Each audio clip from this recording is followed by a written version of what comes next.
Bonjour à vous, je voudrais partager avec vous à propos de la parole de Dieu, quelque chose qui me tient à cœur. Vous savez, la délivrance, c'est pas simplement chasser les démons, ça en fait partie, je dirais, mais bien souvent, j'exerce la délivrance simplement déjà en donnant un éclairage biblique qui va faire réma dans l'esprit des gens et cela va ôter des forteresses qui sont là, des comportements, des façons de penser qui finalement vont nous limiter ou vont faire que ça entrave notre relation avec Dieu ou avec les autres. Et ce matin, je voudrais partager avec vous à propos de l'esprit de contrôle. Le contrôle, c'est quelque chose qui peut être bon et qui peut également être très mauvais pour nous. Ça dépend comment il s'exerce, mais en tous les cas, il va très rapidement polluer nos relations, notre relation avec Dieu et notre relation avec les autres si on n'en est pas conscient. Et je dirais que c'est jamais réglé une fois pour toutes. Il faut vraiment exercer un contrôle sur notre façon de contrôler ou pas. Donc, je m'adresse à chacun individuellement et je crois que c'est plus une réflexion aujourd'hui que je veux partager avec vous et qui peut nous amener à changer dans notre mode de fonctionnement, je dirais, relationnel et social. Je voudrais simplement que nous puissions remettre cela, demander au Seigneur vraiment de nous visiter, de nous interpeller, de nous rappeler aussi comment nous-mêmes nous fonctionnons et s'il y a des choses à réformer, à le faire. Si nous pouvons mettre une main sur notre cœur, Seigneur, nous te remercions parce qu'à chaque fois que ta parole, qui est puissance et vie, est annoncée, partagée, nous croyons qu'il y a quelque chose qui se produit dans le cœur de ceux qui sont sincères et authentiques. Alors nous te permettons de changer encore des choses, notre mentalité, notre perception de toi, des autres, nos relations aussi. Et Saint-Esprit, nous te donnons encore aujourd'hui l'autorisation de modeler, remodeler des choses, que nous puissions retrancher aussi des choses dans nos vies et dans nos comportements. Saint-Esprit, nous sommes d'accord et nous te disons, viens. Et ce matin, aujourd'hui, rafraîchis-nous d'une onction fraîche dans le nom de Jésus-Christ. Amen. Donc, je veux partager à propos du contrôle. J'ai beaucoup de choses à vous dire là-dessus. Et le contrôle peut faire vraiment des dégâts dans notre relation avec Dieu, avec nous-mêmes, bien sûr, et avec les autres. Et notamment dans le corps de Christ, c'est quelque chose qui peut détruire énormément. Donc les gens, pourquoi est-ce qu'ils contrôlent? C'est intéressant de le savoir parce que il y a une grande insécurité dans leur cœur qui fait que ça va les rassurer d'essayer de contrôler tout ce qu'ils peuvent, à commencer par eux-mêmes et par les relations autour d'eux. Donc ce n'est pas une excuse et ça ne doit jamais être une excuse, un dysfonctionnement, une mauvaise façon, je dirais, d'aborder et de se comporter dans les relations, quelles qu'ils soient. Ce n'est jamais une excuse, c'est une excuse qui est valable vis-à-vis de Dieu. En tous les cas, ça s'explique comme ça, une insécurité profonde, et c'est peut-être quelque chose aussi qu'il faudra traiter. En tous les cas, nous voyons dans un modèle qui nous est cher dans la parole de Dieu, c'est le modèle de Jésus. Jésus qui a exercé un ministère terrestre pendant 3 ans et demi, qui a été parfaitement dans des relations, que ce soit avec le Père, il nous a partagé ces relations avec Dieu le Père, et nous avons beaucoup aussi de passages où il est dans le relationnel avec la foule, avec les disciples, donc qui étaient les plus proches aussi. Et nous pouvons donc nous appuyer avec certitude, avec confiance sur ce modèle qui a été Jésus pendant l'exercice de son ministère terrestre, alors qu'il était sous onction, qu'il était concentré, qu'il était en train d'exercer son sacerdoce et son ministère d'enseignant, son ministère, je dirais également, dans la guérison, dans la délivrance. Donc nous voyons très clairement, en examinant toutes les discussions que Jésus a pu avoir avec les uns et les autres, qu'il n'a jamais contrôlé, ni jamais cherché à contrôler les personnes autour de lui. Il ne les a jamais contraintes il ne les a jamais forcés à le suivre, il ne les a jamais forcés à travailler pour Dieu, ni même à rentrer en formation ou à demeurer en formation. Il respectait quelque chose qui est essentiel, et je crois que pour nous aujourd'hui c'est un message que nous devons absolument retenir. C'est que ce soit professionnel, dans la famille, dans le service pour Dieu. Je m'adresse également aux ministères, donc qui ont eux-mêmes des gens dont ils s'occupent, des âmes, et c'est ce qu'il y a certainement de plus précieux, s'occuper des âmes. Jésus a toujours respecté le libre arbitre. Il a fait ce qu'il a vu le Père faire. Dieu nous a créés avec, je dirais, le summum au niveau de l'amour, c'est-à-dire le libre arbitre. Nous sommes libres, nous avons été créés libres. Jésus a fait la même chose. Il a respecté vraiment le libre arbitre de tous ceux qui l'ont approché.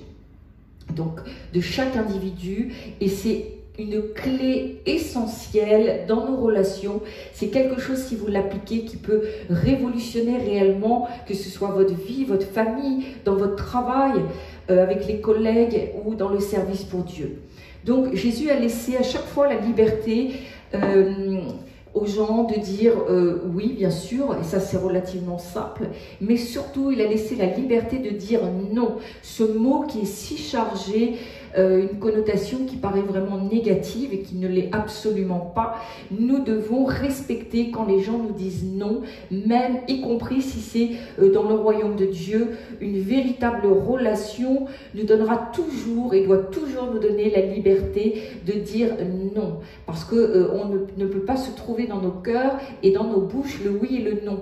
Donc si des gens que vous appréciez, que vous aimez particulièrement vous disent non et que ça vous fâche, que ça vous contrarie, que ça vous blesse, ce n'est pas normal, parce que nous devons respecter quelles que soient les raisons, et nous n'avons pas forcément et toujours besoin de connaître les raisons qui amènent quelqu'un à nous dire non. Nous devons simplement respecter cela, et cela va changer quelque chose dans nos relations qui vont certainement être plus légères.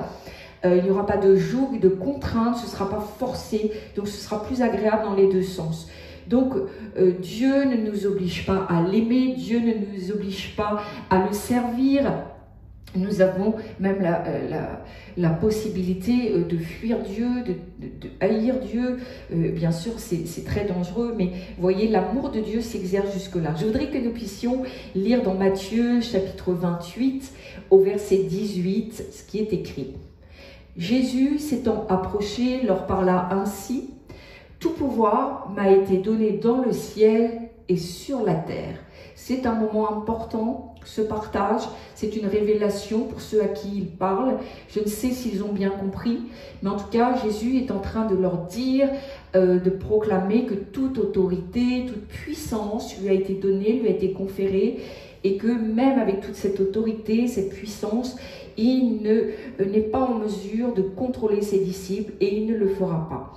Et nous pouvons également, dans Jean 6, chapitre 6, au verset 67, nous voyons que ça arrive, ce passage arrive alors que certaines personnes qui entendent ce que Jésus dit, tous les enseignements concernant le royaume de Dieu, et les gens trouvent que les paroles de Jésus sont dures, les cœurs ne sont peut-être pas prêts. Et bien des disciples sont déjà partis. Et Jésus dira quelque chose de tout à fait étonnant. Il dira, et vous, désirez-vous aussi partir? Et donc nous pouvons le lire, Jean 6, 67 à 68. Donc Jésus dit aux 12, et vous, ne voulez-vous pas aussi vous en aller? Et donc, nous savons ce qui se passe par la suite. Simon-Pierre qui parle, il prend la parole, il est extraverti. Et voilà, il réagit rapidement, il dit « Mais Seigneur », et surtout, il a une révélation de qui est Jésus, très importante. « Mais Seigneur, où irions-nous? Où est-ce qu'on pourrait aller? Tu es le seul à avoir les paroles de la vie éternelle. » Chose si importante, une révélation, un réma que Pierre a eu, qu'il communique à cet instant. Et vous savez, Dieu sait que pour nous, le contrôle est mauvais. Et c'est essentiellement pour cela que Dieu nous demande de ne pas être dans un contrôle. Il sait combien ça peut être dangereux pour nous et dangereux pour nos relations. Il sait que ça détruit, le contrôle va avoir cela de particulier, c'est que ça va détruire les véritables relations. Et à travers toute la parole de Dieu, cela nous est présenté, le contrôle nous est présenté comme un joug qui pèse lourd sur nos épaules, et Dieu désire nous libérer des effets du contrôle sur nos vies. Je voudrais que nous puissions lire dans la parole de Dieu, donc dans ce verset d'Ésaïe, chapitre 58, au verset 6, c'est là le cœur de Dieu. Donc nous devons vraiment méditer ces versets. Voilà ce qui est écrit, les versets de Dieu pour son peuple. Voici le jeûne auquel je prends plaisir. Donc Dieu prend plaisir à certains jeûnes que nous faisons, une mise à part, une consécration pour rentrer dans une plus grande relation avec lui. Donc il dit, voici le jeûne auquel je prends plaisir, détache les chaînes de la méchanceté, dénoue les liens de la servitude, renvoie libres les opprimés et que l'on rompe toute espèce de joug. Il y a différents jougs, mais en tous les cas, tous les jougs, alors que nous nous mettons à part, nous devons rompre, donc nous devons délier tout ce qu'il y a de servitude dans nos vies, tout ce qui nous rend captifs, liés. Nous devons d'ailleurs le faire vis-à-vis des autres aussi, si nous les rendons captifs d'une certaine façon. Et nous devons bien sûr toute forme de joug. C'est le joug vis-à-vis de nous-mêmes, vis-à-vis de Dieu aussi, si nous contrôlons Dieu. Comment? À travers nos prières peut-être. Nous essayons toujours de tordre le bras de Dieu, d'obtenir quelque chose que Dieu ne veut pas nous donner ou ne veut pas nous donner à l'instant T. En tous les cas, arrêtons d'essayer de tordre le bras de Dieu. Si Dieu ne veut pas vous donner des choses, c'est qu'il sait que ce n'est pas bon, il sait que ce n'est pas dans son plan, en tout cas dans son plan parfait, et il sait que ce serait mauvais que vous puissiez les avoir. Donc il faut arrêter de mettre un joug sur les gens à cause de crainte, d'insécurité. Des fois on peut contrôler les âmes avec des prophéties, on peut contrôler les âmes même à travers des exhortations, on peut le faire. Vous savez, le cœur de l'homme est parfois tortueux et les motivations ne sont pas forcément toujours justes, donc il faut vraiment essayer de le faire de façon désintéressée. Et Dieu ne désire pas que son peuple se contrôle les uns les autres. Il sait que c'est dangereux et d'une certaine manière, quand c'est arrivé, il veut vraiment, comme je viens de le lire, que nous nous en libérions, que nous libérions les autres. Le contrôle, c'est une réalité et vous savez, Dieu n'est pas dans le contrôle. Si nous avons un comportement de contrôle pour des tas de raisons, peut-être que nous avons vécu dans une famille où c'était, je dirais, c'était comme ça, les gens se contrôlaient les uns les autres, les parents contrôlaient les enfants. Du coup, c'est, je dirais, même inconscient, nous allons contrôler parce que c'est comme ça que nous avons compris, assimilé les relations. Et du coup, on ne voit pas comment on pourrait faire autrement. Donc ça, le Seigneur, Dieu désire qu'on se pose et qu'on réfléchisse à cela. Comment est-ce que, quelles sont nos relations avec les autres et qui sont vraiment libres, y compris libres de ne pas nous faire plaisir, libres de, vous voyez, comme je l'ai dit tout à l'heure, de dire non, mais au-delà de ça, enfin, libres d'être eux-mêmes. Et bien sûr, dans une relation, il y a des choses qui vont vous plaire, d'autres choses qui ne vont pas vous plaire. Et il y a des gens, un temps, ils ont un masque parce qu'ils veulent être aimés, appréciés. Et à partir du moment où ils commencent à enlever le masque, à dévoiler leurs points faibles, rien ne va plus. Donc les gens doivent aussi avoir cette possibilité d'être eux-mêmes avec effectivement leurs failles et avec leurs qualités. Et nous devons, je dirais, accepter cela, puisque nous-mêmes, nous pouvons être faillibles et avoir des faiblesses aussi dans notre personnalité. Donc, je voudrais vous dire, si nous avons franchement un comportement de contrôle, il faut toujours contrôler les autres. Tout doit être contrôlé, y compris dans notre façon de vivre. Donc ça, c'est vraiment, ça peut aller jusqu'à une activité qui est vraiment diabolique. La sorcellerie s'exerce à partir du contrôle et c'est un pouvoir qui est clairement en dehors de l'autorité de Dieu. Dieu ne se trouve pas dans le contrôle comme ça. Il y a un cadre, il y a un accompagnement qui est nécessaire, mais ce n'est pas du contrôle à proprement parler, en tout cas un contrôle qui va détruire. Vous savez, là en France, avec la Révolution française, le peuple a dit « Nous ne voulons pas de l'autorité qui vient de Dieu ». Ça a été dit, ça a été déclaré sur la nation, c'est toujours actif avec les droits de l'homme. Et il est dit que maintenant, toute autorité est dans le peuple. Donc, il y a quelque chose qui a été semé dans la culture française qui fait qu'en France, cette réalité du contrôle, c'est vraiment fort, c'est vraiment un problème. Donc, nous-mêmes, étant sur le territoire français, nous devons nous garder de cela. Nous pouvons soit contrôler les autres, soit être contrôlés, soit nous contrôler nous-mêmes. Comment est-ce qu'on se contrôle nous-mêmes ? De bien des manières. La première manière, peut-être la plus flagrante, c'est de contrôler nos émotions tout simplement, de ne pas nous d'éteindre les émotions. Hein. Vous voyez, on essaie de lisser tout cela, on n'accepte pas d'extérioriser la joie ou d'extérioriser la tristesse, les pleurs, ou d'extérioriser la peur, d'extérioriser la colère. Non, tout ça est clairement bien lissé, bien plaqué, et du coup ça nous fait aller mal, puisque Dieu est celui qui a créé l'être humain, l'homme, la femme, avec des émotions. Chaque émotion est importante, elle doit s'exprimer de façon libre pour être équilibrée et quelqu'un en bonne santé physique, morale, psychologique et sociale. C'est très important les émotions. Donc on peut se contrôler nous-mêmes, on peut contrôler ce qui... je dirais ce qu'on mange, c'est ce qu'on peut appeler même l'anorexie, la boulimie. Enfin, la boulimie, on ne contrôle rien, mais l'anorexie, on contrôle, et alterner des périodes de non-contrôle, de désordre alimentaire et de contrôle excessif, ce qui forcément va avoir des répercussions très fortes et négatives dans notre corps, mais aussi dans notre psychisme.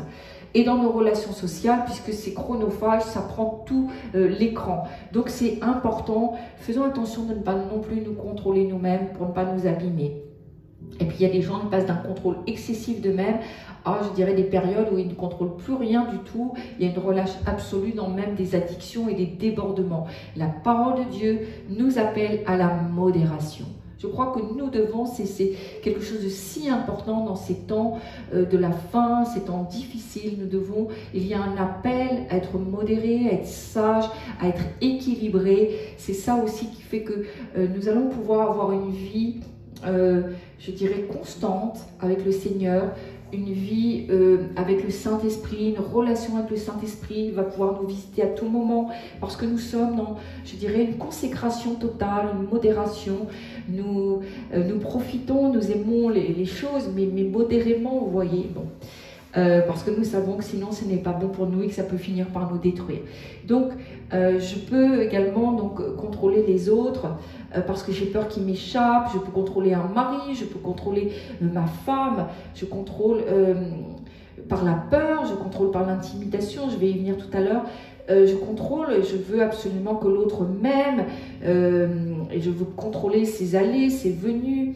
La personne n'est pas libre d'aller où elle le souhaite, de voir qui elle veut. Bien sûr, je mets tout ça dans un cadre d'entente du couple, mais il y a des concessions qu'il faut faire parce que j'aime l'autre, je dois accepter qu'il soit libre, et libre aussi d'avoir lui-même ses instants avec Dieu, ses instants avec des amis, en tout bien, tout honneur, ses instants dans les loisirs, et du fait que je rends l'autre tout à fait libre, il va m'aimer encore plus. Il n'aura absolument pas envie de partir, de fuir cette relation qui peut être étouffante, mais il va voir la qualité de l'amour à travers la liberté qu'on va pouvoir lui conférer.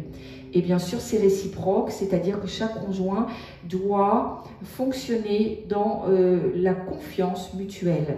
Et parce que je rends l'autre libre, l'autre doit aussi me rendre libre dans un espace où je peux avoir quand même une autre chose, ne pas être toujours avec mon conjoint. Et je vais prendre plaisir à aussi lui partager le soir, c'est important. Et à la fois cette complémentarité, cet équilibre et cette confiance, parce que bien sûr le couple je dirais, il y a l'amour, les fondements du couple, il y a l'amour, mais il y a la confiance mutuelle qui est si importante. S'il y a l'amour et pas la confiance, ça n'ira pas. Il doit y avoir une confiance absolue, comme Dieu a confiance en nous, plus que nous-mêmes, nous pouvons avoir confiance en nous-mêmes. Mais nous savons que parce que l'autre nous aime, il se fixera lui-même des limites. Et c'est bien d'en parler, c'est bien, je ne pensais pas prêcher un peu sur le couple, mais peut-être il y a des besoins par rapport à ça. Mais je crois que c'est quelque chose de si important. Nous devons voir comment Dieu a fait avec nous et il continue de faire. Et dans cet amour du couple mutuel où il y a la confiance, c'est très très important que chacun soit libre. Et l'amour va grandir parce que l'amour se construit. L'amour, on en parle, on le vit, mais il ne faut absolument pas blesser l'autre, le contraindre à nous aimer, le contraindre à faire des choses qui pourraient lui déplaire.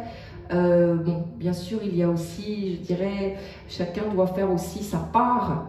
Il y a bien sûr des choses qu'on aime faire et des choses qu'on n'aime pas faire. Ça fait partie des concessions mutuelles. Mais il y a un espace de liberté qui est essentiel pour l'épanouissement du couple. Et ça, nous devons y veiller.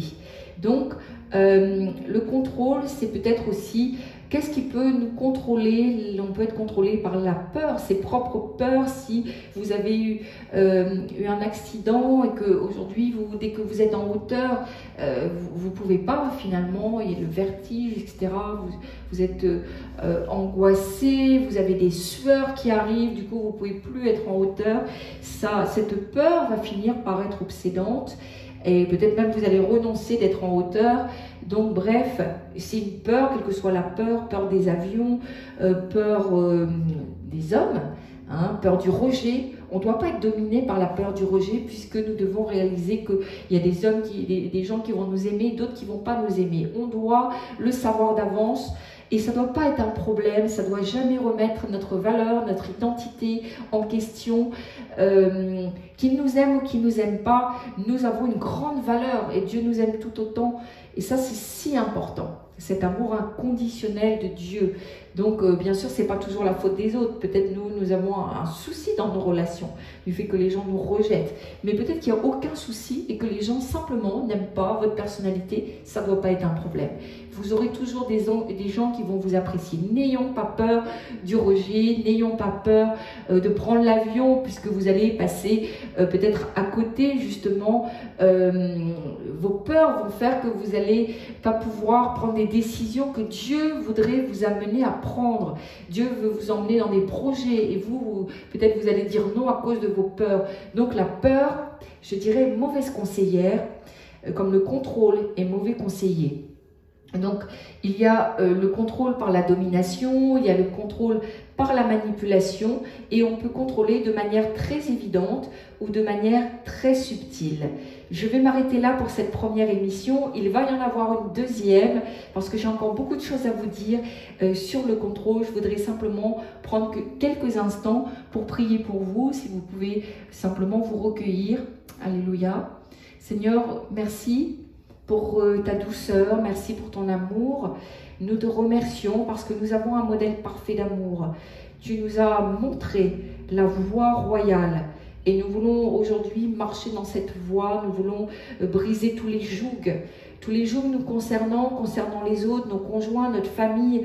À cause de l'insécurité qui est dans notre cœur, nous avons voulu contraindre d'une certaine façon, mais nous réalisons que tu n'es pas dans les contrôles et que même le diable a un accès dans les contrôles qui sont iniques. Alors nous voulons en prendre conscience pour nous-mêmes et nous voulons, avec ton aide, Saint-Esprit, nous voulons changer.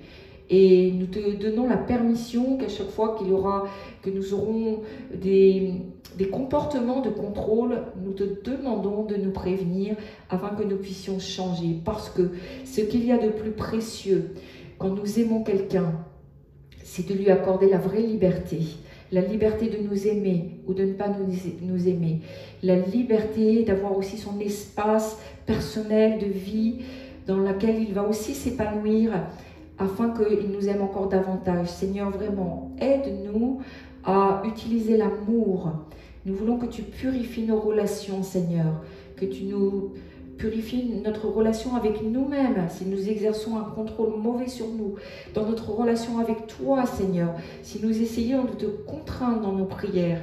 Nous ne voulons pas ces choses, nous te prions, Seigneur, afin que tu nous libères et que tout joug soit définitivement brisé et arrêté dans nos vies, dans la vie des autres, au nom puissant de Jésus-Christ. Amen. Soyez pleinement bénis. Je vous dis rendez-vous pour une deuxième émission sur le contrôle.